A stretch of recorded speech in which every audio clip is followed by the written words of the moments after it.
Hello, welcome to my channel, Bright Mathematical Solutions. Today we want to look at the text 4B of our series, Steps to Quantitative Reasoning. And today we want to look at this particular exercise. And before we go into the exercise, we want to see the principles that goes behind these examples. Now, 5, 10, 15, 2.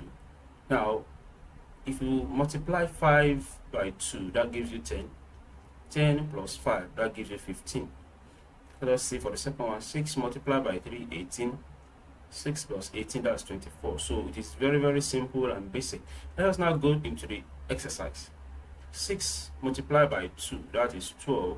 So our answer here is E. Now the addition of this gives us this. 4 plus 16, that's 20.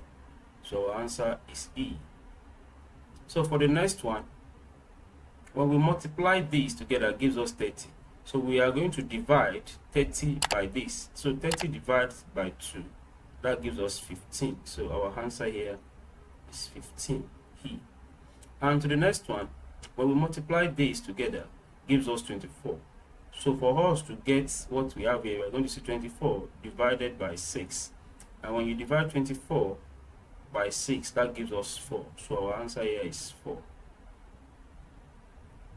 And to the last but not the least, when you add these two together, gives you the unknown here. So 70 plus 7, that gives us 77. So that is the correct answer. So thank you for watching. Till I come your way next time, please remember to subscribe to this channel and please be good. Thank you.